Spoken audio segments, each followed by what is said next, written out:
The incredible thing about 1953 is what was happening at the time. The Second World War had just ended.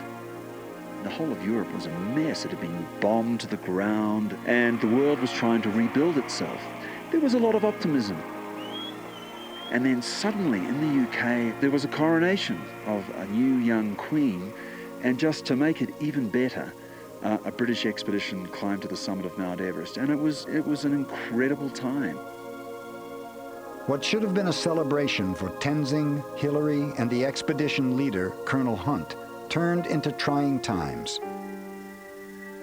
And they trekked out of the mountains, and progressively people came out of the villages and threw garlands of flowers and red dye to bless them. They arrived in Kathmandu, and quite a contingent of media were there.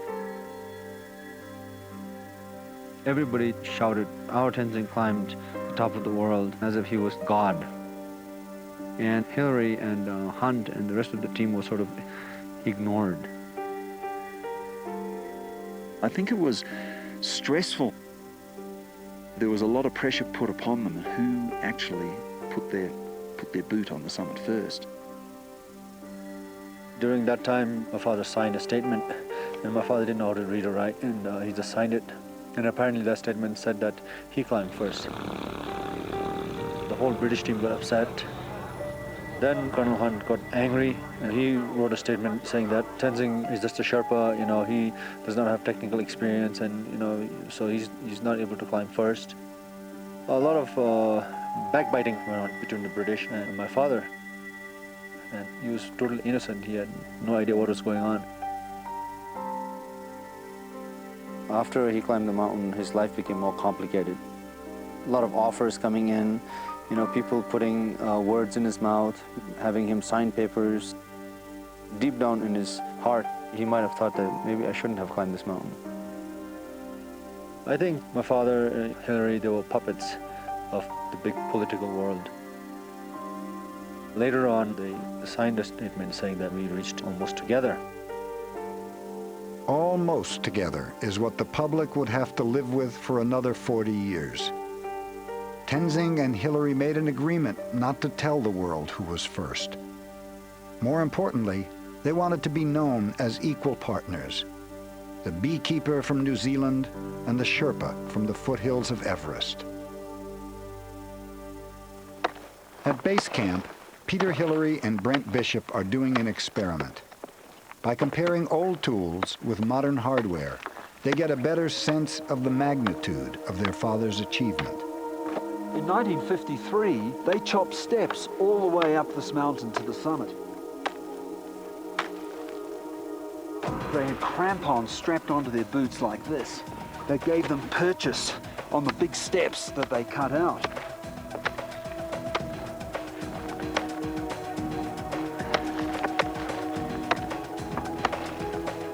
These days, we've got crampons with these two front points here that can stick into vertical ice. We've got these lightweight axes with curved picks and lots of teeth so that they grip in the ice, so that if you fire that into the ice, it will hold and you can pull yourself up. Brent's father's expedition could have benefited from more modern climbing technology. Barry Bishop, exposed overnight to sub-zero temperatures, lost all his toes to frostbite on his way down from the summit. In 40 years since the first Americans climbed Everest, technology has really changed. The boots are a lot warmer, the oxygen systems are much more efficient. I honestly believe that if my father was wearing the boots that we wear today, he would not have lost his toes. Hey, welcome aboard. Nice job. Not too shabby. Back at camp, Nima Tashi, the Sherpa climbing leader, has returned with his x-rays. 10 years ago, he severely broke his ankle from a fall. Through surgery, titanium screws were fused inside his ankle to keep it rigid. Pretty amazing piece of orthopedic surgery here.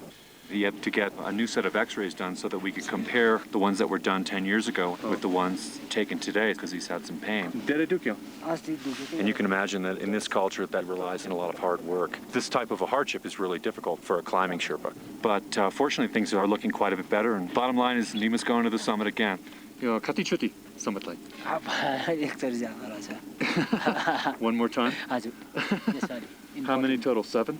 Satota? अब छोटा Sota. 6 times. 6 times 6 times. So Nima and I are like brothers. We're 6 times each. While the climbers are resting at Everest Base Camp, clothes worn for weeks are cleaned, and food once again becomes palatable. We got more junk food than a 7-Eleven here. We got Baby Bell cheese, MSR oatmeal, Alfredo pasta. And climbers get their once-a-month shower. Corn nuts, Chinese mustard. I haven't seen that around. That would help.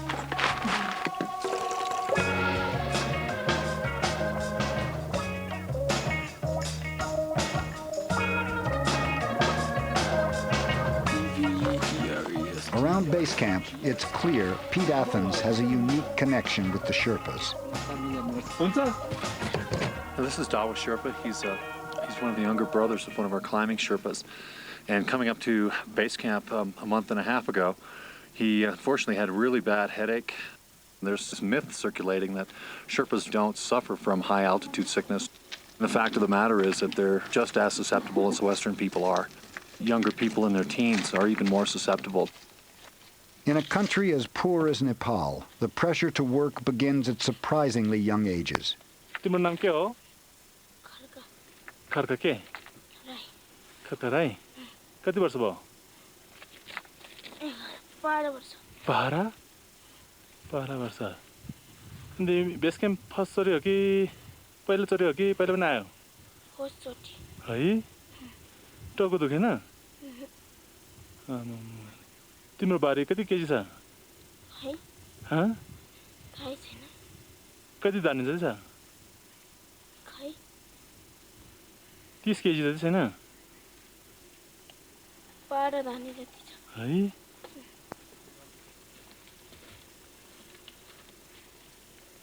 I was a porter.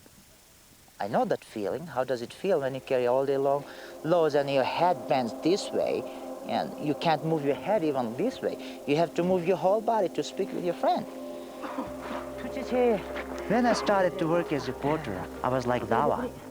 This is how a lot of young guys start, working in the base camps and working as porters and then become climbing Sherpas after a fairly long apprenticeship. राम्रो बस्छ ल राम्रो काम गर्नु ल Michael Pichama, Everest Schlarner Monparsa? मन पर्छ अब कहिले कहिले एक दिन Yeah, he said he definitely wants to climb Mount Everest. He's not sure when. He said it may take some time. त्यसपछि अब चास गर्नु पाउँछ चास पाएपछि जानुपर्छ He said he hasn't had a chance to climb very much on ice or snow or rock, but he wants very much to go. Good. Very good. I wouldn't encourage my son or small Dawa to climb because this is a very dangerous job. It's not easy job. You can have 100 reasons to die up here.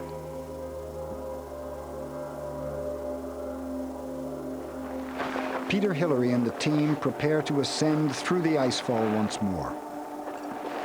They're headed for the upper mountain, where Brent Bishop and Pete Athens will continue putting in their route on the West Ridge. But this time, Peter Hillary and Dawa will make a bid for the summit on the southeast ridge. Well, this is it really. All the work's done, everything's prepared. We've just got to go that extra distance now, so I feel a little anxious. I always feel a bit anxious going into this icefall. They ascend ladders, placed by a team of Sherpas called the Icefall Doctors, paid by each expedition to maintain the treacherous route. The Sherpas have paid a high price for their dangerous work on this mountain. 1972 was a devastating year. Due to high snowfall, the icefall was extremely unstable. That year I was afraid we would all die from avalanches. My group went ahead and rested in a place where we thought avalanches wouldn't come. We waited for the rest of the Sherpas, but they never arrived. An avalanche buried and killed 6 Sherpas down below us. It was the second greatest loss of Sherpas on Everest in a single accident. Of the 175 deaths on Everest, 56 have been Sherpas. When the Sherpas die on the mountain, a ceremony is performed immediately so that the body can be brought down. We bring it down to the place called Chupalare, which is a cremation site for the Sherpas, and then a chorten is put up in memory of them by their family. When somebody asks, what is your father doing, or where's your father, then I don't have answer. I say, I don't have father. I don't remember because my father died when I was 2 years old, so it's very sad sometimes. My wife didn't like the danger, so I left climbing. I had been to Everest 3 times. I was afraid of what my wife would do to me if I climbed above base camp. Well, my uncle and brother both died on Everest, so I was afraid for him to go. My son don't climb. They never climbed, and I don't want to send them to the mountain to work. I climbed because I didn't have any other way to earn money. Now, my sons can do trekking work, which is much less dangerous. I don't want to send them to the mountain.